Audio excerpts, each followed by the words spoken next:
এই সময় কিন্তু বাজারে প্রচুর কচুর শাক পাওয়া যায়। নিরামিষের দিন ছোলা বাদাম দিয়ে এরকম কচুর শাক তৈরি করলে খেতে কিন্তু দারুণ লাগে। নমস্কার বন্ধুরা, কিচেন অপশনটাই চ্যানেলে আপনাদের স্বাগত। আজকে এই রেসিপি ছোলা বাদাম দিয়ে কচুর শাক। আমি এখানে পরিমাণ মতো কচুর শাক ভালো করে ধুয়ে কড়াইতে বসিয়ে দিয়েছি। একটুও কিন্তু এখানে জল ব্যবহার করিনি। দিয়ে দিলাম পরিমাণ মতো লবণ এবং হলুদ। গ্যাসের ফ্লেমটাকে লো করে দিয়ে 10 মিনিটের জন্য ঢেকে দিচ্ছি। আমি আপনাদের এখানে 10 মিনিট পর দেখাচ্ছি। দেখুন কচুর শাকগুলো কিন্তু অনেকটাই কমে এসছে।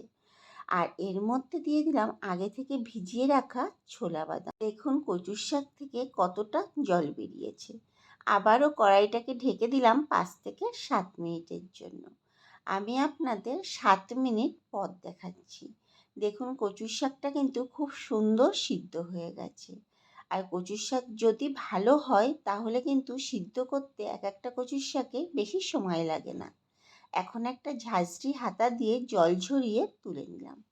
কড়াইতে বেশ খানিকটা তেল বসিয়ে দিয়েছি। তেলটা ভালো মতো গরম হয়ে গেলে কালো জিরে, শুকনো লঙ্কা, তেজপাতা ফোড়ন দিয়ে দিলাম। আর এর মধ্যে দিয়ে দিলাম আদা, জিরে আর লঙ্কা বাটা। আমি এখানে 1/2 ইঞ্চি থেকে একটু কম আদা, 2 চামচ জিরে আর 4টে কাঁচা লঙ্কা বেটে নিয়েছি। দিয়ে দিলাম পরিমাণ মতো লবণ এবং হলুদ। তবে ঝালটা কম বেশি করে আপনারা আপনাদের মতো করে ব্যবহার করবেন। এখন 2-3 মিনিট নাড়াচাড়া করে নিয়েছি যাতে কাঁচা আদার গন্ধটা ভালোভাবে চলে যায়। 2 থেকে 3 মিনিট নাড়াচাড়া করে নেওয়ার পর সিদ্ধ করে রাখা কচুর শাকটাকে দিয়ে দিলাম কয়েকটা চেরা কাঁচা লঙ্কা। এখন গ্যাসের ফ্লেমটাকে মিডিয়ামে রেখে কচুর শাকটাকে কষাতে হবে। কচুর শাক যত নাড়া যাবে খেতে কিন্তু তত ভালো হবে। আমি এখানে প্রথমে 7 থেকে 8 মিনিট ধরে নাড়াচাড়া করে নিয়েছি। দেখুন 7 থেকে 8 মিনিট ধরে নাড়াচাড়া করে নেওয়ার পর কচুর শাকের রঙটা কিন্তু আস্তে আস্তে চেঞ্জ হয়ে যাচ্ছে। যখন এরকম পর্যায়ে চলে আসবে তখন এর মধ্যে দিয়ে দেবো 1/2 চামচ মতো চিনি। কচুর শাকে একটু মিষ্টি ব্যবহার করলে খেতে কিন্তু বেশ ভালোই লাগে, তবে আপনারা আপনাদের পছন্দ মতো ব্যবহার করবেন। আরও 2 থেকে 3 মিনিট একটু নাড়াচাড়া করে নিয়েছি।